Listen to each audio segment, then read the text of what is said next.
हरे कृष्ण दोस्तों, आप सभी जानते हैं कल जगन्नाथ यात्रा है। आखिर जगन्नाथ यात्रा के मात्र दर्शन, जगन्नाथ यात्रा के रथ को खींचने से किस फल की प्राप्ति होती है? जगन्नाथ यात्रा में शामिल होने से और रथ खींचने से मिलता है 100 यज्ञों के समान पुण्य का फल। जी हाँ दोस्तों, 100 यज्ञों का पुण्य का फल मिलता है सिर्फ मात्र जगन्नाथ प्रभु के रथ की यात्रा को खींचने और उनके दर्शन मात्र से। उड़ीसा के पुरी से निकलने वाली विश्व प्रसिद्ध जगन्नाथ यात्रा इस बार 7 जुलाई यानी कि रविवार को शुरू होगी। यह हिंदू कैलेंडर के अनुसार प्रतिवर्ष आषाढ़ मास की द्वितीय तिथि को निकलती है। इस यात्रा में शामिल होने के लिए देश विदेश से श्रद्धालु आते हैं। उड़ीसा का जगन्नाथ मंदिर 4 पवित्र धामों में से एक है। इसे श्री क्षेत्र, पुरुषोत्तम क्षेत्र भी कहा जाता है।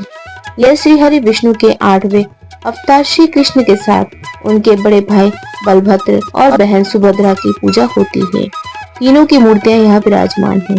मान्यता है कि जो भी भक्त इस शुभ यात्रा में सम्मिलित होता है उन्हें 100 यज्ञों के समान पुण्य फल की प्राप्ति होती है। आषाढ़ मास की द्वितीय तिथि से लेकर आषाढ़ मास की एकादशी तक चलने वाले इस पर्व के बारे में मान्यता है कि भगवान श्री जगन्नाथ स्वयं अपने भक्तों के माध्यम से विराजमान रहते हैं। क्यों निकाली जाती है रथ यात्रा? जब राजा इंद्रधुम्न ने जगन्नाथ, बलभद्र और सुभद्रा की मूर्ति बनवाई, रानी गुंडीचा ने मूर्ति बनाते हुए मूर्तिकार विश्वकर्मा और मूर्ति को देख लिया, जिसके चलते मूर्ति अधूरी ही रह गई। तब आकाशवाणी हुई कि भगवान इसी रूप में स्थापित होना चाहते हैं। इसके बाद राजा इन अधूरी मूर्ति को मंदिर में स्थापित कर दिया। उस वक्त भी आकाशवाणी हुई थी कि भगवान जगन्नाथ साल में एक बार अपनी जन्म उत्सव मथुरा जरूर आएंगे। स्कंद पुराण के उत्कल खंड के अनुसार राजा इंद्रधुम्न ने आषाढ़ द्वितीय के दिन प्रभु के उनकी जन्मभूमि जाने की व्यवस्था की। तभी से परंपरा रथ यात्रा के रूप में चली आ रही है। ऐसा माना जाता है कि रथ यात्रा का साक्षात दर्शन करने से ही 1000 यज्ञों के पुण्य की फल की प्राप्ति होती है। रथ यात्रा के दौरान नवग्रहों की पूजा की जाती है। ऐसा मानते हैं कि रथ यात्रा में शामिल होने से अशुभ ग्रहों का प्रभाव कम हो जाता है और शुभ ग्रहों का प्रभाव बढ़ता है।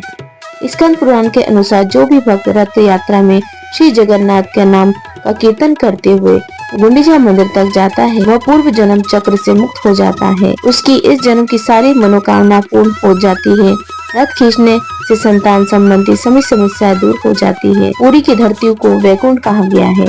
इस नगर के दर्शन मात्र करने से सभी पाप नष्ट हो जाते हैं। मान्यता है इस रथ में खींचने से मोक्ष की प्राप्ति होती है और 100 यज्ञों के फल की प्राप्ति होती है।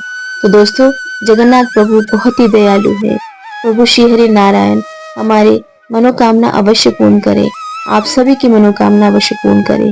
जहाँ भी हो सके नगर में अगर जगन्नाथ यात्रा निकलती है तो उसका अवश्य दर्शन करें।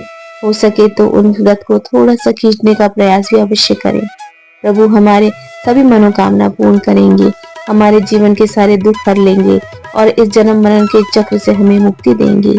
तो बोलो जय जगन्नाथ, हरे कृष्ण। दोस्तों, अगर आपको ये वीडियो अच्छी लगी हो तो मेरे चैनल को लाइक शेयर सब्सक्राइब करें। लेटेस्ट अपडेट के लिए बेल आइकन को प्रेस कीजिए। हरे कृष्ण, जय जगन्नाथ।